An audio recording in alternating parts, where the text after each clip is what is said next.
നമസ്കാരം, സ്വാഗതം പ്രിയ പ്രേക്ഷകർക്ക് ഔട്ട് ഓഫ് ഫോക്കസിലേക്ക്. പ്രധാനമന്ത്രി നരേന്ദ്രമോദിയെക്കുറിച്ചാണ്.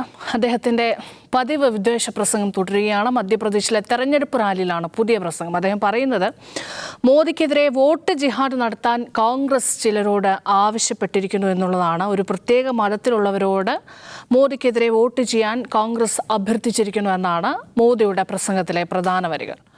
അജിംസ്, പതിവ് പരിപാടി തന്നെ. പതിവ് പരിപാടി എന്ന് പറഞ്ഞാൽ ഇപ്പോൾ മൂന്നാം ഘട്ടം ആണല്ലോ പ്രശ്നം. മൂന്നാം ഘട്ടം ഈ മധ്യപ്രദേശിലാണിത് പ്രസംഗിച്ചെന്നുള്ളത് വളരെ പ്രധാനമാണ്. മധ്യപ്രദേശിൽ കഴിഞ്ഞ അസംബ്ലി തെരഞ്ഞെടുപ്പിൽ BJP വലിയ വിജയം നേടിയ സംസ്ഥാനമാണ്. നമ്മൾ മുമ്പ് ഇത് ചർച്ച ചെയ്തതാണ്. ഇതിന് മുമ്പ് ഒരു വിദ്വേഷ പ്രശ്നം വന്നപ്പോൾ ഇതേ ചർച്ച നമ്മൾ നടത്തിയതാണ്. BJP സംബന്ധിച്ച് ഭയങ്കര ഒരു അലാമിങ് സിറ്റുവേഷൻ ഉണ്ട് ഇപ്പോൾ. ഈ അലാമിങ് സിറ്റുവേഷൻ എന്ന് പറഞ്ഞാൽ അവരുടെ കോർ വോട്ടേഴ്സ്, അതായത് മോദിക്ക് വേണ്ടി ആവേശത്തോടെ വോട്ട് ചെയ്യാൻ എത്തുന്ന ആളുകളുണ്ട്. മോദി ബ്രാൻഡ്. ഇപ്പോൾ 2019 ബാലാക്കോട്ടിൽ ആക്രമണം നടത്തിയതിന് ശേഷം ഉണ്ടായിട്ട് ഒരുതരം ഹിസ്റ്റീരിയ ഉണ്ട്, ഒരുതരം ജിങ്കോയിസ്റ്റിക് ഹിസ്റ്റീരിയ. അപ്പോൾ ആ ഹിസ്റ്റീരിയയിൽ മോദി എന്ന് പറഞ്ഞ് മോദിക്ക് വോട്ട് ചെയ്ത ആളുകൾ ഇപ്പോൾ വോട്ട് ചെയ്യുന്നില്ല. മോദി ബ്രാൻഡ് വേണ്ടത്ര വിറ്റ് പോകുന്നില്ല. അപ്പോൾ വിറ്റുപോയത് മോദി ബ്രാൻഡാണോ അതല്ല ജിങ്കോയിസം ആണോ എന്നുള്ളതാണ് സംശയം. അപ്പോൾ ജിങ്കോയിസമാണ് വിറ്റ് പോകുന്നതെങ്കിൽ ജിങ്കോയിസം വിറ്റ് പോകാൻ ആവശ്യമായ ഒരു ഇൻസിഡൻറ്റ് ഉണ്ടായിട്ടില്ല. പിന്നെയുള്ളത് രാമക്ഷേത്രമാണ്. അപ്പോൾ രാമക്ഷേത്രത്തിന് പഴയതുപോലെ വോട്ട് വാല്യൂ ഇല്ല. അപ്പോൾ പിന്നെ മോദിക്ക് വോട്ട് ചെയ്യണം, മോദിക്ക് ആളുകൾ വോട്ട് ചെയ്യുന്നില്ല എന്നാണ് പോൾ പെർസെൻറ്റേജുകളിൽ നിന്ന് മനസ്സിലാക്കുന്നത്. ഇപ്പോൾ ഇതുവരെ നടന്ന ഘട്ടങ്ങളിലെ വ്യത്യസ്ത, അതായത് പ്രധാനപ്പെട്ട ബാറ്റിൽ ഫീൽഡ് സ്റ്റേറ്റ്സ് എന്ന് പറയാവുന്ന സംസ്ഥാനങ്ങളിലെ തണുപ്പൻ പ്രതികരണം, അത് BJPക്ക് സെൻസ് ചെയ്തിട്ടുണ്ട്. ആ തണുപ്പൻ പ്രതികരണം എന്ന് പറഞ്ഞാൽ മോദിക്ക് വേണ്ടി ആൾ വോട്ട് ചെയ്യുന്നില്ല. വോട്ട് ചെയ്യുന്നുണ്ട്, പക്ഷേ ആ ഒരു പോൾ പെർസെൻറ്റേജ് മനസ്സിലാക്കുക, മോദിക്ക് വേണ്ടി ആൾക്കാർ ആവേശത്തോടെ ഒന്നും വോട്ട് ചെയ്യുന്നില്ല. അപ്പോൾ ഈ ആളുകളെ ആവേശത്തോടെ വീണ്ടും ഇറക്കി വോട്ട് ചെയ്യണമെങ്കിൽ എന്ത് ചെയ്യണം? വർഗീയത പറയണം. അതാണ് അവിടെ കണ്ടത്. അത് വലിയ വിവാദമായി. അത് വിവാദമാവെന്ന് പറഞ്ഞാൽ അതല്ലാതെ ഇനിയൊന്നും പറയാനുമില്ല. ഇപ്പോൾ ഈ കഴിഞ്ഞ ഘട്ട തെരഞ്ഞെടുപ്പിന് തൊട്ട് മുമ്പ് രാമക്ഷേത്രത്തിൽ ഒരു ദർശനം നടത്തിയിരുന്നു പ്രധാനമന്ത്രി. രാമക്ഷേത്ര മുമ്പ് 2019 നമ്മൾ സീസൺ ഒന്ന് ഓർക്കുക. അന്ന് തെരഞ്ഞെടുപ്പിന് മുമ്പ് ഹിമാലയത്തിലുള്ള വ്യത്യസ്ത ക്ഷേത്രങ്ങളിൽ ദർശനം നടത്തുക, അത് കൃത്യമായി ഫോട്ടോഷൂട്ട് ചെയ്യുക. അതായത് ഹിമാലയത്തിലൊരു കേവിനകത്തുള്ളൊരു ക്ഷേത്രത്തിൽ ഇദ്ദേഹം ദർശനം നടത്തുമ്പോൾ ഈ പ്രതിഷ്ഠയുടെ പുറകിൽ നിന്നാണ് ക്യാമറാമാൻ ഇദ്ദേഹത്തെ ചിത്രീകരിച്ചുകൊണ്ടിരുന്നത്. അത്രമാത്രം അതിനെ ടെലിവൈസ് ചെയ്യാൻ അദ്ദേഹം ശ്രമിച്ചിരുന്നു. ഇവിടെ എന്താണ് സംഭവിക്കുന്നത് വെച്ചാൽ, ഇവിടെ രാമക്ഷേത്രം വിറ്റുപോയില്ലെങ്കിൽ പിന്നെ ഈ തീർത്ഥാടനം നടത്തിയിട്ട് കാര്യമില്ലല്ലോ. മറ്റേതെങ്കിലും ക്ഷേത്രത്തിൽ പോയിട്ട് കിട്ടിയ വോട്ട് കിട്ടില്ല. അപ്പോൾ ഇവിടെ ചെയ്യാനുള്ള ഒരേ കാര്യം, BJPക്ക് മാത്രം വോട്ട് ചെയ്യുന്ന, ഒരിക്കലും കോൺഗ്രസിനോ മറ്റു പാർട്ടികൾക്ക് വോട്ട് ചെയ്യാത്ത വോട്ടർമാർ അവർ വീട്ടിലിരിക്കുകയാണ്, വോട്ട് ചെയ്യാൻ വരുന്നില്ല. അവരെ വോട്ട് ഇളക്കണമെങ്കിൽ എന്ത് ചെയ്യണം? കോൺഗ്രസിനെതിരായിട്ടുള്ള ഒരു വികാരം ഉണ്ടാക്കണം. അതുപോലെ ഈ പറയുന്ന സോക്കോൾഡ് കമ്മ്യൂണിറ്റിക്ക് എതിരായിട്ടുള്ള വികാരം ഉണ്ടാക്കണം. എന്നിട്ട് BJPക്ക് ഒന്ന് വോട്ട് ചെയ്യണം. നമ്മൾ വോട്ട് ചെയ്തില്ലെങ്കിൽ BJP തോറ്റുപോകും എന്ന് പ്രതീതി സൃഷ്ടിക്കണം. എന്ന് മാത്രമല്ല, കോൺഗ്രസ് ചെയ്യുന്നത് വോട്ട് ജിഹാദാണ് എന്ന് പ്രചരിപ്പിക്കുക. അപ്പോൾ അവരെന്ത് ചെയ്യും? അവർ വീട്ടിൽ നിന്ന് ഇറങ്ങി വന്ന് വോട്ട് ചെയ്യും എന്നാണ് BJPയുടെ പ്രതീക്ഷ. അപ്പോൾ ഈ വോട്ട് ജിഹാദ് എന്നുള്ള പ്രശ്നം ഉണ്ടായത് എങ്ങനെയാണ്? അത് മോദി വെറുതെ പറയുന്നതല്ല. സൽമാൻ ഖുർഷിദിൻ്റെ ബന്ധുവായ ഒരു അവർ സമാജ്വാദി പാർട്ടിയിലാണ് ഉള്ളത്. സൽമാൻ ഖുർഷിദ് കോൺഗ്രസ്സുകാരനാണ്. ഈ ബന്ധുവായ മറിയം എന്ന് പറയുന്ന നേതാവ്, അവർ സമാജ്വാദി പാർട്ടിയിലാണ് വർക്ക് ചെയ്യുന്നത് UP. അപ്പോൾ സമാജ്വാദി പാർട്ടിക്ക് വേണ്ടി വോട്ട് അഭ്യർത്ഥിക്കുന്നതിനിടയിൽ അവരാണ് പറയുന്നത് ഈ സോക്കോൾഡ് കമ്മ്യൂണിറ്റിയോട് നിങ്ങൾ വോട്ട് ജിഹാദ് നടത്തണമെന്ന് ആവശ്യപ്പെട്ടു എന്നാണ് ആരോപണം. ഈ വോട്ട് ജിഹാദ് എന്ന വാക്ക് പാകിസ്ഥാൻ ഇന്ത്യക്കെതിരെ ജിഹാദ് നടത്തുന്നുണ്ട്. പാകിസ്ഥാനിലെ ടെററിസ്റ്റുകൾ ഇന്ത്യക്കെതിരെ ജിഹാദ് നടത്തുകയാണ്. അപ്പോൾ എനിക്കെതിരെ വോട്ട് ജിഹാദ് ചെയ്യണം, BJPക്കെതിരെ വോട്ട് ജിഹാദ് ചെയ്യണമെന്നാണ് കോൺഗ്രസ് പറയുന്നതാണ്. യഥാർത്ഥത്തിൽ കോൺഗ്രസ് അല്ലാതെ പറഞ്ഞത് സമാജ്വാദി പാർട്ടിയാണ്.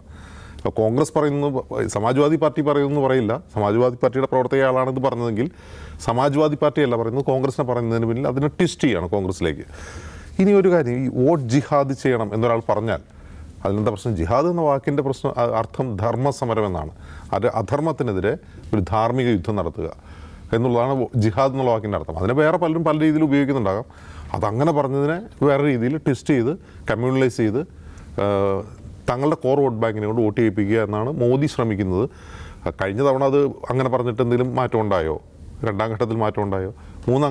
കാരണം ഒന്നാം ഘട്ടത്തിലുണ്ടായിരുന്ന അതേ പോൾ പെർസെൻറ്റേജായിരുന്നു രണ്ടാം ഘട്ടത്തിലുണ്ടായിരുന്നത്. മൂന്നാം ഘട്ടത്തിലേക്ക് വരുമ്പോൾ അതെന്തെങ്കിലും മാറ്റം ഉണ്ടാക്കുമോ? നമ്മൾ പോൾ പെർസെൻറ്റേജ് നോക്കിയിട്ട് അറിയാം. ഇവിടുത്തെ ഏറ്റവും പ്രധാന പ്രശ്നം ഈ പറയുന്ന രാജസ്ഥാൻ, മധ്യപ്രദേശ്, മഹാരാഷ്ട്ര, ബീഹാർ, ബംഗാൾ പോലുള്ള പ്രധാനപ്പെട്ട ഏറ്റവും കൂടുതൽ ലോക്സഭാ സീറ്റുകളുള്ള ഈ വലിയ സംസ്ഥാനങ്ങളിൽ നിന്ന് സീറ്റ് എണ്ണം കുറയുക എന്ന് പറഞ്ഞാൽ ബി ജെ പിയെ സംബന്ധിച്ച് വലിയ ചലഞ്ചാണ്. അതിൻ്റെ കാരണം എന്ന് വെച്ചാൽ ഇവിടെയെല്ലാം പരമാവധി അവർക്ക് കിട്ടാവുന്ന സീറ്റ് ഷെയർ ഉണ്ട്. മധ്യപ്രദേശിലാണെങ്കിലും രാജസ്ഥാനിലാണെങ്കിലും അവർക്ക് പരമാവധി കിട്ടി. ബീഹാറിൽ കഴിഞ്ഞ തവണ കിട്ടിയതെന്ന് വെച്ചാൽ ബീഹാറിൽ നിന്ന് കിട്ടാവുന്നതിൻ്റെ പരമാവധിയാണ്. അതിന് പല കാരണങ്ങളുണ്ട്. ഒന്ന്, പുൽവാമ അറ്റാക്കിൽ കൊല്ലപ്പെട്ട CRPF ജവാന്മാർ ഈ ബീഹാറിൽ നിന്നുള്ളവരായിരുന്നു കൂടുതൽ. ബീഹാർ, അതുപോലെ ഹരിയാന എന്നിവിടെ നിന്നുള്ള കൂടുതൽ. അപ്പോൾ അതാണ് അവിടെ അന്ന് പ്രതിഫലിച്ചത്.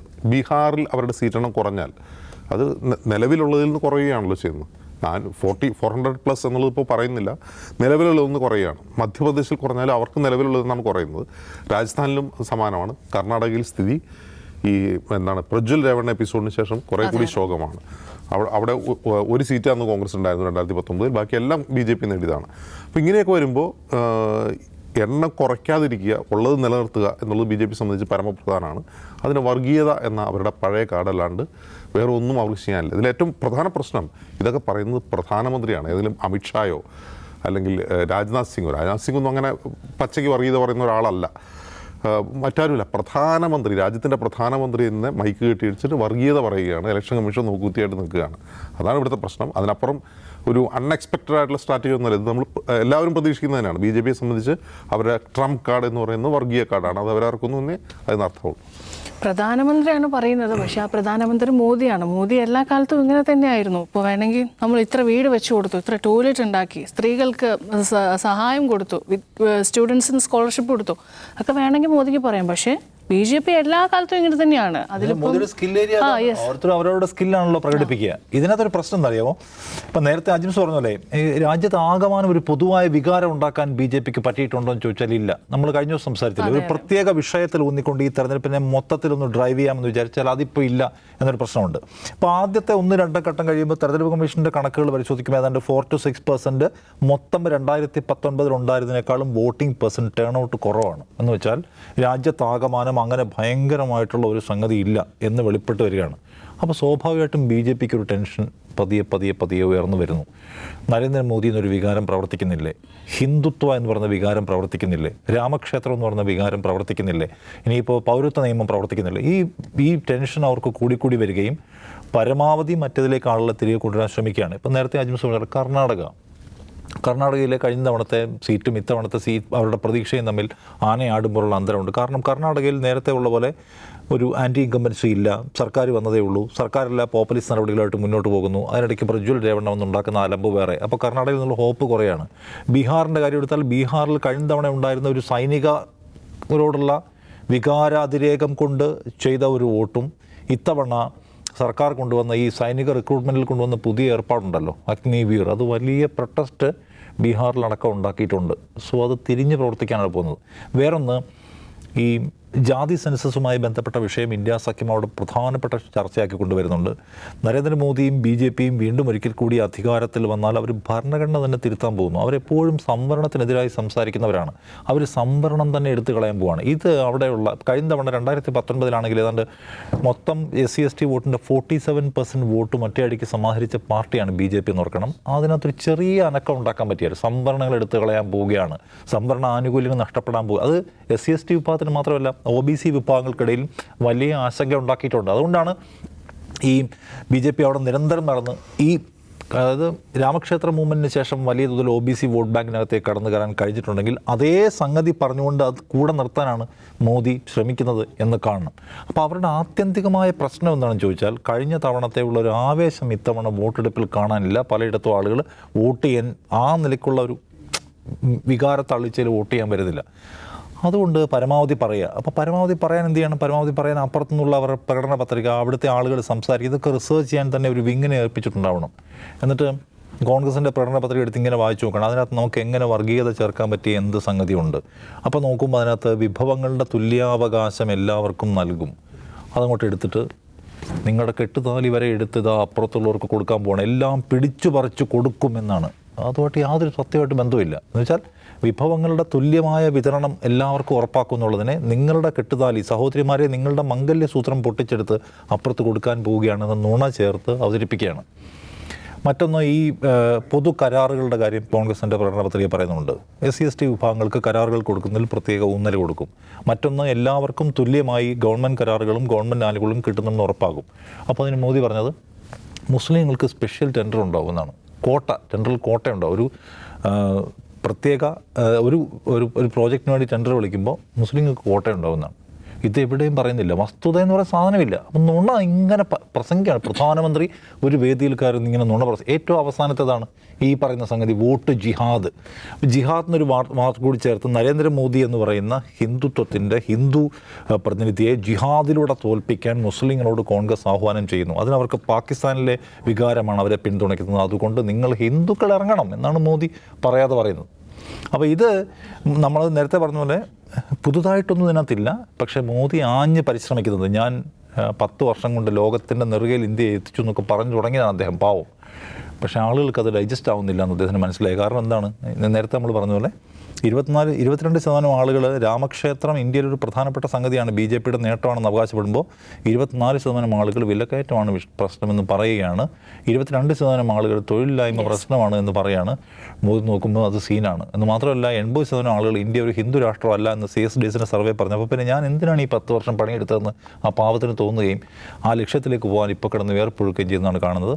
പക്ഷേ നമ്മളെപ്പോഴും ഇവിടെ പറയാറുള്ള പോലെ ഏത് സംഗതിയും കുടിച്ചിട്ട് അതിൻ്റെ ഒരു അവസാനമുണ്ടല്ലോ. വിഷം കുടിച്ച് നിങ്ങൾ കുഴിമന്തി ആയപ്പോലും കഴിച്ച് കുറേ കഴിയുമ്പോൾ നമുക്ക് മടുക്കില്ലേ?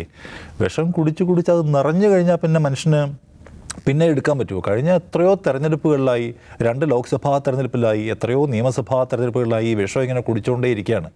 ഫൈനലി ഒരു ദിവസം ജോലി എവിടെ, അരി എവിടെ, പാലെവിടെ എന്നൊക്കെ മനുഷ്യന് ചോദിക്കാൻ തോന്നില്ല. ആ ചോദ്യം ഈ രാജ്യത്ത് ഉയർന്നു തുടങ്ങിയിട്ടുണ്ട്. അതിനെ കോൺഗ്രസ് അടക്കമുള്ള കക്ഷികൾ വളരെ ഫലപ്രദമായിട്ട് അഡ്രസ്സ് ചെയ്യുന്നുണ്ട്.